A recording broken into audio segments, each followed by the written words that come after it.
हम सब लोग श्रीमद् भगवद गीता में द्वितीय अध्याय में श्लोक नंबर 52 हो गया था। इसके बाद श्लोक नंबर आएगा 53।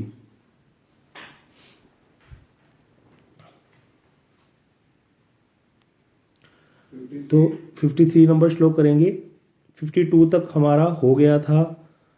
सारे जो जितने भी श्लोक हैं ये ज्ञान योगियों के लिए ही हैं। जब निष्काम कर्म योग का आश्रय ग्रहण करेगा कोई व्यक्ति, उस पर अच्छे से चलेगा तो वो ज्ञान योग में प्रवेश करेगा। तो उसके लक्षण ही यहाँ पर बता रहे हैं भगवान कि क्या क्या वहां पर घटित होगा। तो ये श्लोक अभी हम उच्चारण करेंगे। श्रुति विप्रतिपन्ना ते यदा स्थास्यति निश्चला समाधावचला बुद्धिस्ता तदा योगमवाप्स्यसि।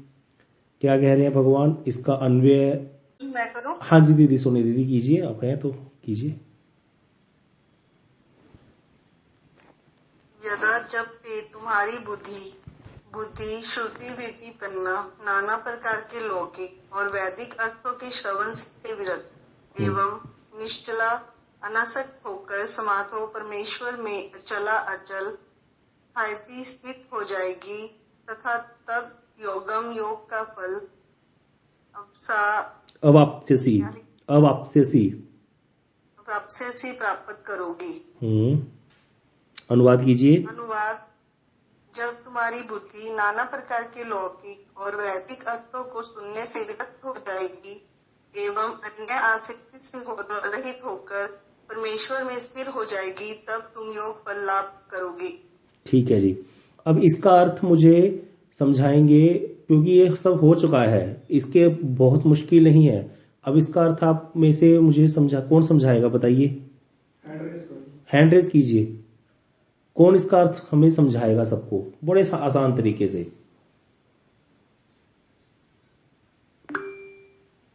हाँ जी मनीष प्रभु जी, आप बताइए। बहुत सिंपल तरीके से समझाना, हिंदी में, लेकिन पंजाबी नहीं। बीच में कुछ हिंदी लोग भी है ना, इसलिए हिंदी में समझाइएगा, लेकिन आराम से समझाइएगा। गंडू प्रभु जी उसमें कह रहे हैं कि जब आपकी जो बुद्धि है, जो आप वो सभी तरह के जो भी अपने संसारिक जो भौतिक ज्ञान लौकिक जो भी अपने कर्म उसका जो फल है उनसे विरक्त हो जाती है। जो भी हमें फल मिलते हैं, जो भी हमें कोई भी वैदिक अनुष्ठान से जो भी लौकिक जो फल मिलते हैं, तो उनसे हमारी जो बुद्धि विरक्त हो जाएगी, आसक्ति उनसे खत्म हो जाएगी, तब हम वो परमेश्वर में स्थिर हो जाएंगे। हमारी जो बुद्धि है, हमारी जो परमात्मा में स्थिर हो जाएगी, उससे हम योग फल को प्राप्त करेंगे। तो मतलब यहाँ पर एक चीज बताइए मनीष प्रभु, यहाँ पर भगवान क्या कह रहे हैं कि मेरे में स्थित हो जाओगे? भगवान अपनी बात कर रहे हैं या परमेश्वर अर्थात परमात्मा की बात कर रहे हैं?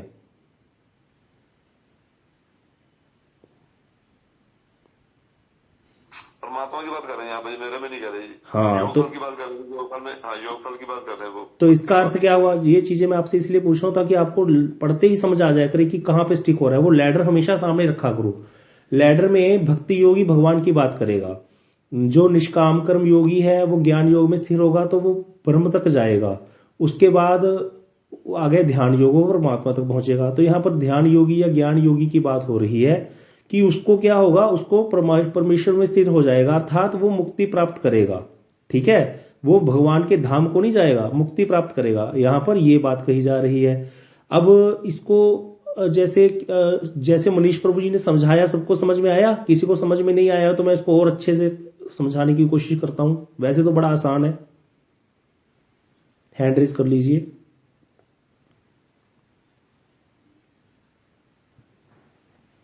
सबको समझ में आ गया? बड़ा आसान है। परविंदर, हाँ जी प्रभु जी बताइए, क्या समझ नहीं आया इसमें आपको? प्रभु जी, परमात्मा और भगवान में मतलब किस तरह से मतलब आपको बता रहे थे? परमात्मा और भगवान में क्या होता है? परमात्मा या परमेश्वर फिर अष्टांग योग भी मान के हाँ, दोनों लेंगे। परमात्मा में ब्रह्म भी ले सकते हैं, अष्टांग योग रूपी परमात्मा भी ले सकते हैं। तो यहाँ पर परमात्मा और भगवान में अंतर क्या है, समझो इसको। जब वेद व्यास जी महाराज ने गणेश जी महाराज जी को कहा कि मुझे भागवत की रचना करनी है, आप बैठ करके लिखो, मैं श्लोक बोलूंगा, तो गणेश जी को लगा ये तो बड़ा काम छेड़ दिया इन्होंने मेरे को तो भजन करना था। अब उनकी अपनी एक वृत्ति थी, ऐसा कथा आती है बद्रीनाथ में आज भी व्यास गुफा है जहां पर वेद व्यास जी ने भागवत जी की रचना करी और किसने लिखे श्लोक, सारे वेद उसने गणेश जी ने लिखे। तो गणेश जी ने कहा देखो मैं लिख तो दूंगा आपके कहने पर, लेकिन अगर आपने बीच में बोलना बंद कर दिया तो मैं लिखना बंद कर दूंगा, मतलब फिर मैं काम छोड़ दूंगा ये वाला, क्योंकि ऐसे श्लोक रचना करना आसान नहीं होता, टाइम तो लगता है भाई। तो वेद व्यास जी महाराज कहने ये तो बड़ा काम खराब है, इतनी जल्दी कैसे श्लोक रचना होगी, ये तो बहुत जल्दी जल्दी लिखते जाएंगे। तो वेद व्यास जी महाराज जी ने भी एक टर्म रख दी बीच में, बोले देखो ध्यान से लिखना, समझ करके लिखना, अगर समझ करके नहीं लिखोगे श्लोकों को, समझ करके नहीं लिखोगे तो तुम्हारी बुद्धि फट जाएगी, ऐसा वर्णन है कुछ।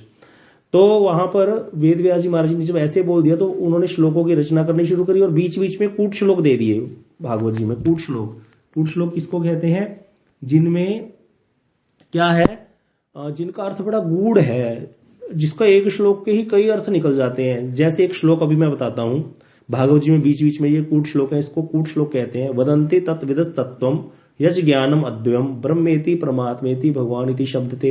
कहते एक ही तत्व है जिसको ज्ञानी तो ब्रह्म कहते हैं और योगी परमात्मा के रूप में ध्यान करते हैं और भक्त भगवान के रूप में मानते हैं, तत्व एक ही है। तो इसका अर्थ क्या हुआ, एक ही तो है, फिर यहाँ पे अलग अलग चर्चाएं क्यों करी जाएंगी। लेकिन फिर इस पे आगे गूढ़ चर्चाएं होती है। अब आगे भगवान जैसे अर्जुन को कल बता रहे थे ना, अर्जुन कह रहा था कि यदि प्रश्नों की असंभावना और विपरीत भावना नष्ट होने पर फिर मैं शास्त्र के उपदेशों को क्यों सुनूं। इसके पिछले श्लोक में आया था कि मुझे तो पता चली गया, अब मेरी नाना प्रकार के वैदिक अर्थों से निकल गया मेरा मन, तो मोह रूपी सघन वन को पार कर गया, फिर मैं अब शास्त्रों की बातें क्यों सुनूं। भगवान कहते कोई बात नहीं, अभी इतना ही सुनो, आगे और बहुत कुछ आएगा। तो मतलब ब्रह्म परमात्मा, तुम अभी ब्रह्म तक पहुंच गए हो, फिर तुम्हें परमात्मा के बारे में बताऊंगा, फिर भगवान के बारे में, अपने बारे में भी ज्ञान प्रदान करूंगा अभी, और फिर उसके बाद अपने बारे में ज्ञान प्राप्त करके फिर राधा जी, फिर गोपियां, फिर आगे आगे हमें और रसमय शास्त्रों में प्रवेश करेंगे। तो यहां पर यही बात चल रही है कि भाई एक ही तत्व है परमात्मा ब्रह्म और भगवान। अगर सिंपल किसी को बताना हो तो एक ही तत्व है, लेकिन गूढ़ बात करें तो फिर बहुत कुछ है। जैसे एक बच्चा जाकर के पूछे कि डाइजेस्टिव सिस्टम क्या होता है, डॉक्टर को पूछे तो डॉक्टर क्या बोलेगा, जो हम खाते हैं वो हजम हो जाए तो वो डाइजेस्ट कहते हैं, उसको डाइजेस्ट हो गया। यही बच्चा 10th का कोई बच्चा पूछे जाकर के तो वो उसको थोड़ा और ज्यादा बता देगा कि क्या बोलते हैं, इंस्टेंट छोटी आंत है, बड़ी आंत है, उसमें जाता है, फिर उसमें जाता है, थोड़ा बहुत समझा देगा, थोड़ा बहुत पढ़ा हुआ है उसने मेडिकल में। उसके बाद एक मेडिकल का स्टूडेंट पूछे तो उसको कितना अच्छे से समझाया जाएगा इस चीज को।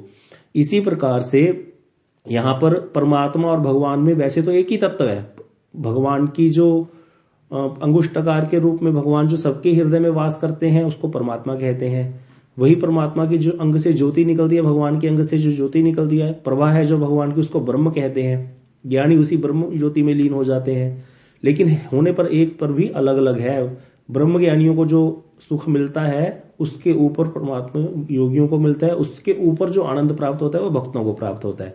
तो यहाँ पर यही डिफरेंस है कि यहाँ पर भगवान की बात नहीं हो रही, यहाँ पर योगियों की बात हो रही है या ज्ञानियों की बात हो रही है जो परमात्मा में या ब्रह्म में स्थित होते हैं। तो यहाँ पर एक चीज नोट कर लीजिए, 5 प्रकार का ज्ञान होता है।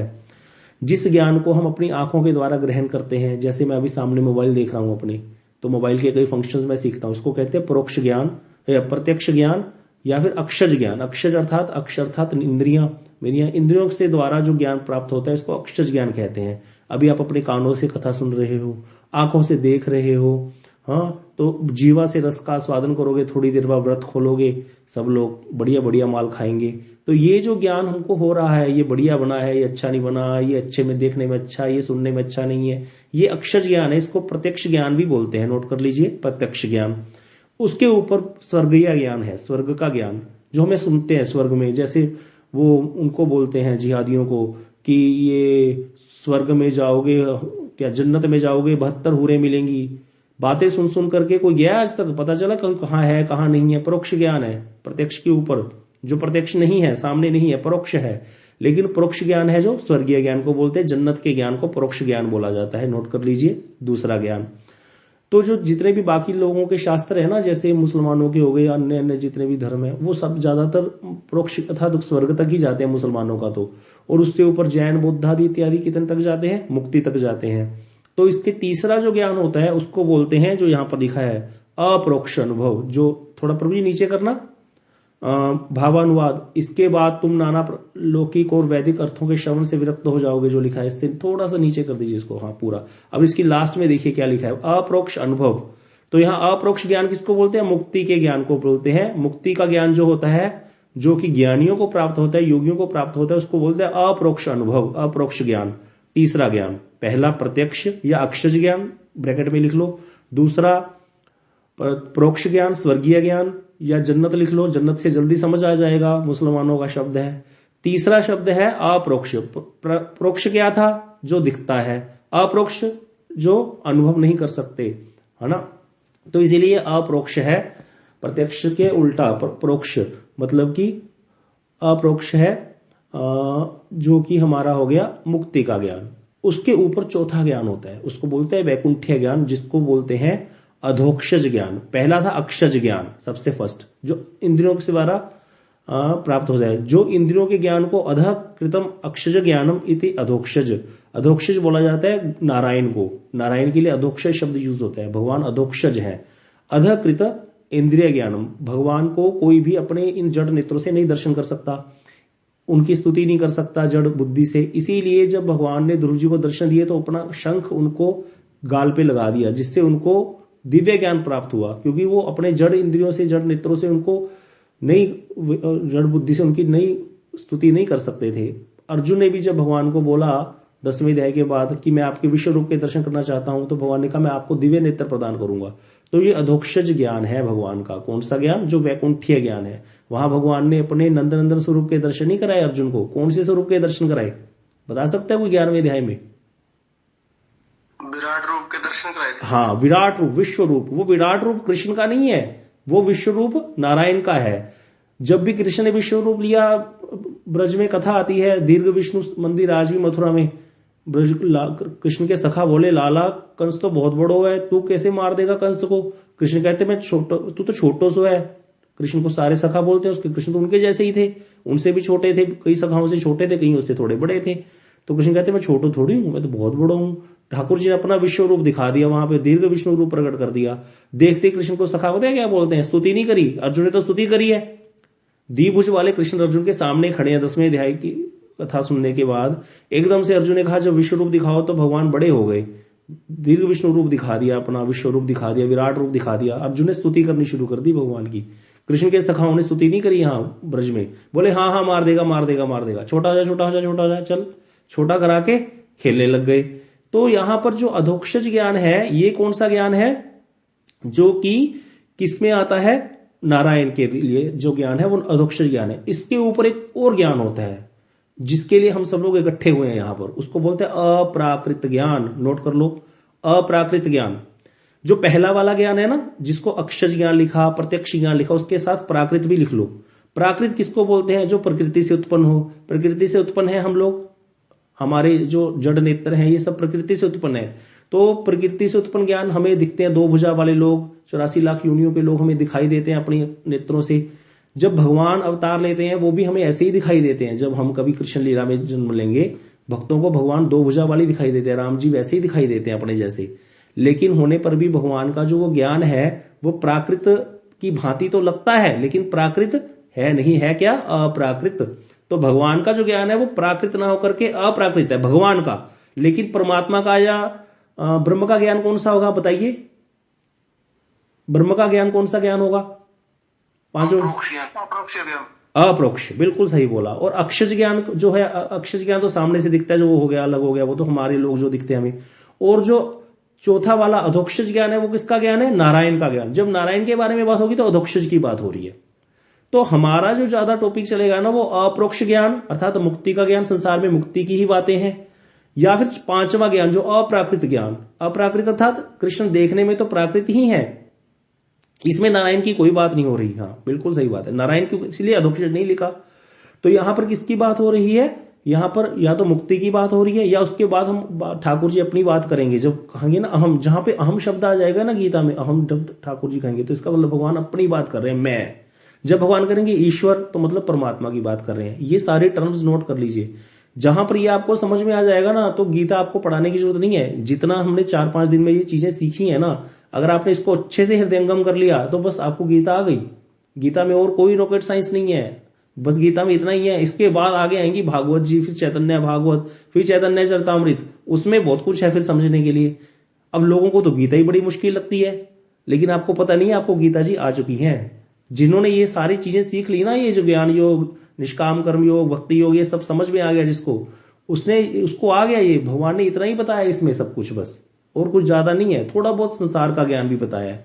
तो यहाँ पर पहले जब भगवान ने बोला था ना एक जगह, त्रैगुण या विषय वेदा निस्त्रय गुण भव अर्जुन, वहां भगवान ने बोल दिया था कि वेदों के विषय त्रिगुण में ही है, इसीलिए तुम निस्त्रय गुण हो जाओ। वो भक्ति योगियों के लिए था।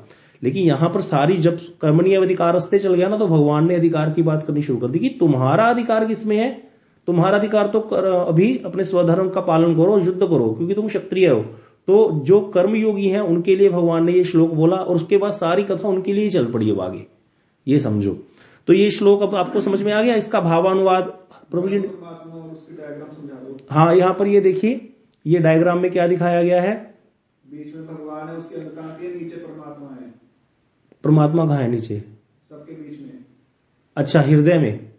हाँ देखिए, ये सब जीवों के हृदय में एक परमात्मा दिखाए गए हैं, है ना, और बीच में भगवान है।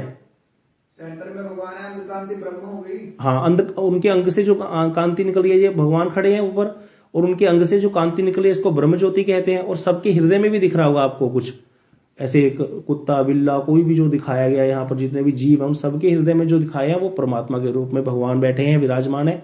तो वो परमात्मा है उनका स्वरूप। और ज्योति जो है, जिसमें ज्ञानी जिसके लिए प्रयत्न करते हैं, ब्रह्म ज्योति, वो ब्रह्म ज्योति है जो ठाकुर जी की अंग कांति जो आभा निकल रही है। और ऊपर खड़े हैं भगवान सबसे। तो ज्ञानी जो है वो ब्रह्म की उपासना करते हैं, योगी हृदय में बैठे परमात्मा का ध्यान करते हैं, भगवान की पूजा करते हैं, सेवा करते हैं भक्त लोग जो भगवान ऊपर खड़े हैं, उनकी जो डायरेक्ट अर्चन पूजन करते हैं, उनका नाम गुण लीला का कीर्तन करते हैं। तो इस तरह से ये समझने वाली चीज है। अब यहाँ पर हाँ जी प्रभु जी, परमात्मा, ईश्वर, भगवान, इनमें क्या क्या फर्क है? देखो, जहां भी परमात्मा या ईश्वर शब्द आएगा वहां एक ही बात है। भगवान जब आ गया तो भगवान मतलब जो कि लीलाएं करते हैं, जो कि कृष्ण राम इत्यादि, बस इतना याद रखना, ठीक है ना, उसमें फिर उलझोगे नहीं। और जहां अहम शब्द आएगा, गीता में नोट कर लो, जहां भी अहम कह रहे हैं भगवान, अहम ही सर्वज्ञानां भोक्ता च प्रभु रेज, वहां भगवान अपनी बात कर रहे हैं। जहां भगवान कह रहे हैं ईश्वर सर्वभूतानां हृदयेषु अर्जुन तिष्ठति, तो वहां भगवान परमात्मा की बात कर रहे हैं। जबकि परमात्मा रूप भगवान का ही है वो, लेकिन उसमें कुछ पोटेंसी कम हो जाती है। इसको आगे हम कभी फिर अच्छे से समझेंगे। ये जो अभी श्लोक बोला था ना मैंने, भागवत जी का श्लोक, वदंती तत्विदस् तत्त्वम्, इस पे 3 महीने कथा हुई थी लगातार, एक बार वृंदावन में 3 महीने एक ही श्लोक पे कथा हुई थी, 3 महीने। सोचो कितना डिफरेंस होगा। और बोलने में बोल दिया एक ही तो तत्व है, कोई उसको परमात्मा बोलता है, कोई उसको भगवान बोलता है, कोई उसको ब्रह्म ज्योति बोलता है। बोलने में ऐसे लगता है कि एक ही तो है। इसीलिए जो ज्ञान मार्गी होते हैं उनको कहते हैं जो भक्तों को प्राप्त होता है वही ज्ञानी को प्राप्त होता है। ये तो भक्तों को पता है हमें क्या प्राप्त होता है अलग से। तो इसीलिए यहां पर ये गीता का नाम भी, इसीलिए इसको उन्होंने जो गीता प्रकाशित थी उसका नाम भी यही लिखा, यथारूप। गीता को एज इट इज समझना, जैसे वहां है उसको एज इट इज समझना, नहीं तो कई लोग कैसे भी समझते हैं। तो यहां पर ये भावानुवाद इसका आप आराम से समझ गए होगे कि जब तुम क्या करोगे, तुम ज्ञान, भगवान कह रहे हैं जब तुम निष्काम कर्म योगी हो जाओगे, निष्काम कर्म योगी होने का फल क्या होता है कि उसका, जब पहले बताया था ज्यादातर चांस होते हैं वो ज्ञान योग में प्रवेश करेगा।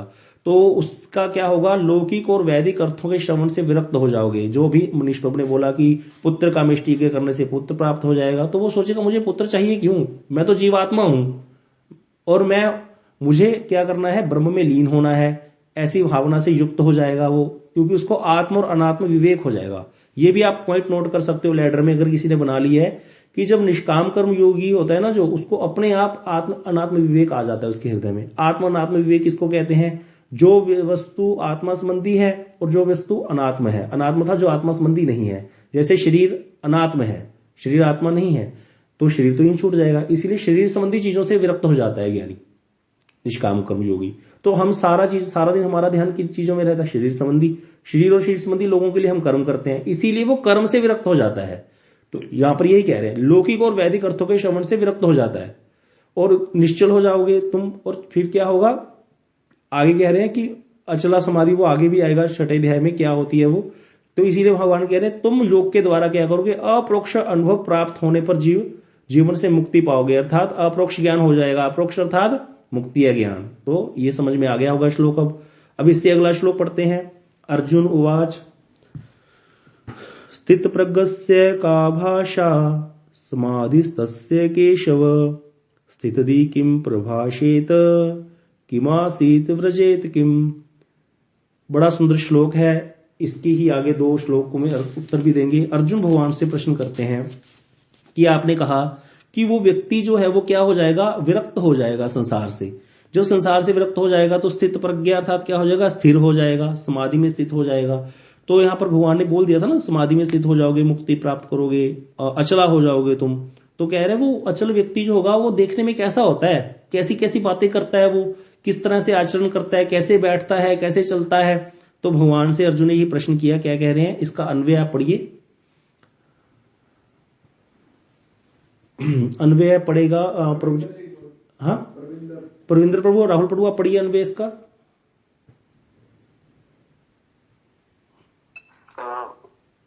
अर्जुन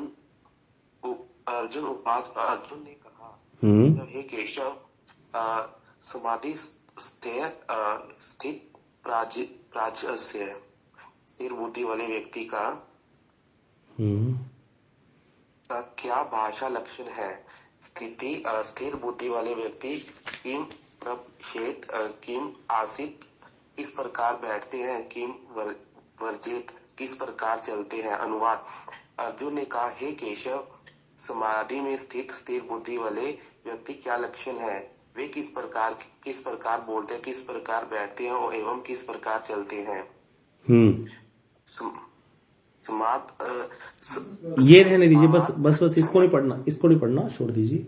तो यहाँ पर अर्जुन ने सिंपली बात है, आसानी से समझ आ रहा है, तो यहाँ पर प्रश्न कर दिया। आगे भावानुवाद पर करना हर्ष प्रभु जी। तो भावानुवाद में कह रहे हैं कि अर्जुन ने पहले श्लोक में भगवान से एक शब्द सुन लिया, समाधो अचला, कि वो समाधि में अचल हो जाता है व्यक्ति, उसकी बुद्धि समाधि में अचल बुद्धि वाला हो जाता है, अर्थात सारे कर्मों से विरक्त हो जाता है। तो इसको श्रवण करने के बाद अर्जुन कह रहे हैं कि वो तत्वतः जो योगी होता है उसके लक्षण क्या है, उसके लिए जिज्ञासा कर रहे हैं। तो कहते हैं वो योगी अर्थात वो स्थित प्रज्ञा होता है। स्थित प्रज्ञा अर्थात जिसकी बुद्धि स्थिर हो गई है। पहले तो स्थित प्रज्ञा का अर्थ समझो। तो इसलिए बोल रहे हैं कि जिसकी बुद्धि स्थिर हो गई है उसको स्थित प्रज्ञा कहते हैं। तो वे कैसे बोलते हैं, कैसी बात करते हैं, वो उनकी भाषा का क्या लक्षण है, समाधि पुरुष किस प्रकार समाधि में रहते हैं, और स्थित प्रज्ञा और समाधि से ये दोनों संज्ञाएं मुक्त जीवों के लिए प्रयुक्त हुई हैं। यहाँ पर श्री भूषण चक्रवर्ती पाद कह रहे हैं कि ये मुक्त जीवों के लिए हमने पहले ही समझ लिया कि सारी बात किनकी हो रही है, ज्ञानियों की हो रही है, योगियों की हो रही है।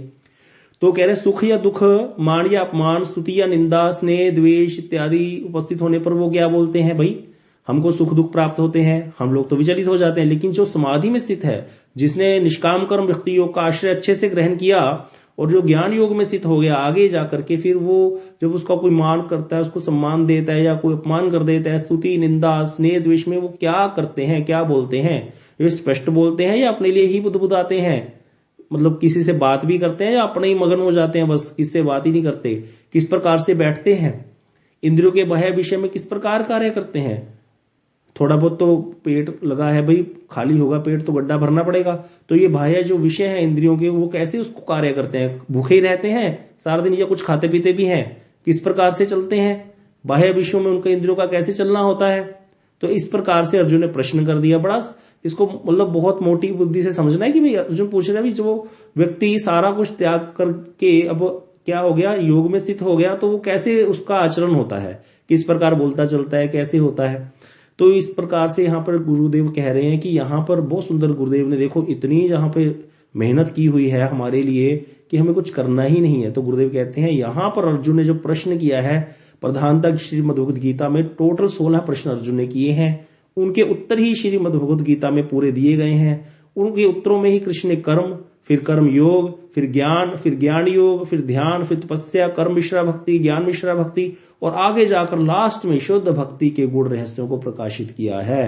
गीता के 18वें अध्याय तक लास्ट में जाकर के क्या आएगा, जब लास्ट में जाकर अर्जुन को भगवान क्या बोलेंगे, सर्वधर्मान परित्यज्य मामेकम शरणम व्रज, सभी धर्मों का त्याग करके माम एकम, जहां माम की बात करें मतलब मेरी एक शरण में आ जा, अहम फिर हम मतलब मेरी भगवान की, अहम तो सब पाप्योभ्यो मोक्षिष्यामि मा शुच, मैं तुझे सब पापों से मुक्त कर दूंगा। एक व्यक्ति ने पासपोर्ट बनवाना था, चला जाता था विंडो पे जाकर, सिंगल विंडो सिस्टम था, चला जाता था। कभी बोलते थे ये फोटो लाओ, कभी बोलते थे वो वाला डॉक्यूमेंट लाओ। पहले दिन सारा बता दिए ये लेके आना है, तो वो लेके चला गया। फिर बोले नहीं वो रजिस्ट्री तो चाहिए तुम्हारी, फिर वो वाला डोमिसाइल का सर्टिफिकेट बनवा के लाओ। करते कराते 2, 2.5, 3 महीने बीत गए। कभी कुछ लाओ, कभी ये रह गया, कभी वो रह गया, कभी इसके साइन रह गए। लास्ट में जो व्यक्ति था ना उसको दया आ गई, जिसके पास जाता था वो कहता है यार तू मेरे पास आ जाना, मैं करा दूंगा, चिंता ना कर। तो इसी प्रकार भगवान अर्जुन को क्या कह रहे हैं कि सर्वधर्मान परित्यज्य, छोड़ सारे धर्मों का पीछा, कर्म ज्ञान सब छोड़, मेरी शरण में आ जा, मैं तुझे सब पापों से मुक्त कर दूंगा। अर्जुन कहता आपने तो इतना कुछ समझाया मुझे। फिर बोले वो तो पता होना चाहिए। अब वो व्यक्ति भी कहे भाई पहले दिन ही बोल देते मेरे पास आ जा, इतने चक्कर क्यों लगवाए। हाँ, तो वो कहते भैया पता तो होना चाहिए तुमको क्या क्या चाहिए होता है। वो अलग बात है कि कभी भी हम उतना कुछ नहीं कर पाएंगे, काम तो उनको ही करना है लास्ट में, जो बैठे हैं वहां पर, जिन्होंने लगानी है फाइल तो लगा ही देनी है। तो इसी प्रकार यहां पर गीता के लास्ट अध्याय तक भगवान जाकर के सारे गूढ़ रहस्यों को प्रकाशित करते हुए लास्ट में सर्वगुह्यतम प्रेम भक्ति का निर्देश करेंगे। और इस भक्ति में क्या बता रहे हैं आगे, प्रवेश पाने के लिए द्वार स्वरूप शरणागति का भी उपदेश दिया है। तो यहां पर ये 16 प्रश्न है, ये समझिए, कुछ नहीं करना इसमें, थोड़ा देख लो इसको कि सबसे पहला प्रश्न अभी यहां आगे गीता के दूसरे अध्याय में 54 नंबर श्लोक में जो अभी हमने पढ़ा, उसके बाद तीसरे अध्याय में प्रश्न है, तीसरे अध्याय में दोबारा प्रश्न है, ऐसे करते करते लास्ट तक प्रश्न आएंगे। 16 प्रश्नों के उत्तर ही श्रीमद् गीता में दिए गए हैं। तो इतना कुछ मेहनत गुरुदेव ने हमारे लिए की। फिर आगे श्लोक आता है, श्री भगवानुवाच प्रजहाति यदा कामान सर्वान् पार्थ मनोगतान् आत्मनीव आत्मना तुष्ट स्थित प्रज्ञ तदोच्यते। क्या कह रहे हैं, अन्वय क्या है इसका मैं ही पढ़ देता हूं, समय होने वाला है। भगवान ने कहा, श्री भगवान ने कहा, पार्थ हे पार्थ, यदा जब सर्वान मनोगतान कामान, मन की सभी कामनाओं को, प्रजाहति त्याग कर, आत्मनि एव निग्रह हुआ मन ही, आत्मना आनंद स्वरूप आत्मा के द्वारा, तुष्ट होता है, तदा तब स वे स्थित प्रज्ञा उच्चते, स्थित प्रज्ञा कहलाते हैं। श्री भगवान ने कहा कि अर्जुन ने पूछा कि पहले तो स्थित प्रज्ञा जो है वो उसके क्या लक्षण है। तो पहले इस श्लोक में भगवान उसके लक्षण बता रहे हैं। भाई वो लक्षण कैसे होते हैं, भगवान कह रहे हैं लक्षण क्या होते हैं कि वो जो स्थित प्रज्ञा होता है, मन की जब कामनाओं का ही त्याग हो गया, क्योंकि मन जो वैदिक कर्मों में नहीं उलझेगा, लौकिक कर्मों में नहीं जाएगा, तो कामनाओं का परित्याग कर दिया, तो ऐसा निग्रह अर्थात उसका निग्रह हो गया मन का संसार से, तो वो मन में ही आनंद स्वरूप हो जाता है, मतलब मन में ही आत्मा के द्वारा तुष्ट होता है। यहां पर समझने वाली बात है, भक्तों में और ज्ञानियों में डिफरेंस है। भक्त आत्मा में संतुष्ट होते हैं, लेकिन कौन से रूप में संतुष्ट रहते हैं, आनंद स्वरूप रहते हैं, भगवान की भक्ति से लोलुप होकर के। हमें कौन सी चटपटी लगती है कि कृष्ण की लीलाओं को सुनकर के हमारे मन में आनंद होता है, लेकिन यहाँ ज्ञानियों के लिए क्या कह रहे हैं, मन में ही आनंद प्राप्त करते हैं, आत्मानंद प्राप्त होता है उनको, भगवदानंद नहीं प्राप्त हो रहा उनको। कौन सा आनंद, मन में ही आनंद स्वरूप आत्मा के द्वारा तुष्ट होते हैं, अपनी आत्मा द्वारा तुष्ट होते हैं, पर भगवान के द्वारा नहीं हो रहे। क्योंकि क्या हो रहा है, मन उनका हो गया खाली, मन खाली हो गया संसार की वासनाओं से, तो अपनी आत्मा द्वारा संतुष्ट होते हैं, आत्म स्वरूप का उनको ज्ञान हो जाता है, तो वो स्थित प्रज्ञा कहलाता है। तो ये स्थित प्रज्ञा कैसे होता है ये बता दिया, क्या लक्षण है उसके। अभी समय हो गया है, इसको आप पढ़िएगा, कल हम आपसे में से ही किसी को पूछेंगे। ये सारे श्लोक आप लोग एक्सप्लेन कर सकते हो, इसमें कुछ खास नहीं है, ये इतने सुंदर सुंदर श्लोक है, और सब लोग पढ़िएगा इन श्लोकों को आगे, जिनके पास श्रीमद् गीता आ गई है या जिनको सॉफ्ट कॉपी चाहिए वो ले लीजिए हमसे, तो पढ़िए इनको। आप कल पठानकोट से हमारे सनातन प्रभु जी, आप भी इसको पढ़ के आइएगा, हम प्रश्न पूछेंगे इसमें से, ताकि आप ही इसका उत्तर दे सको। इसमें कुछ ज्यादा नहीं है, ये बड़ा आसान है, हम खुद से बुद्धि दौड़ाएंगे तो जल्दी समझ में आएगा, और फिर हमारा बल भी बढ़ेगा कि अच्छा ये तो आसान है, अब समझ में आ गया, अब तो मैं किसी को भी बता सकता हूं, ऐसे वाला। तो इसलिए आप जरूर इसको पढ़िएगा, ताकि कल हम आपसे ही पूछेंगे। ये आगे के सारे श्लोक अब आप ही एक्सप्लेन करोगे, हमें जरूरत नहीं है, क्योंकि आपने जिसने ये लेटर समझ लिया ना, कर्म निष्काम कर्म योग, ध्यान योग, भक्ति योग, बस उसको आ गया सब कुछ। और भक्ति योग का जो अलग से समझा कि कोई किसी भी समय प्रवेश कर सकता है, तो वो भी जिसको समझ में आ गया उसको कुछ नहीं, पिछले 4 लेक्चर अच्छे से सुन लो, 5 लेक्चर, ये सारा समझ में आ जाएगा। तो आप लोग इसको जरूर पढ़िएगा। कुछ समझ में नहीं आता किसी को लेटर में, तो वो जरूर हमसे पूछ सकता है, अलग से भी पूछ सकते हैं, उसमें कोई दिक्कत नहीं है।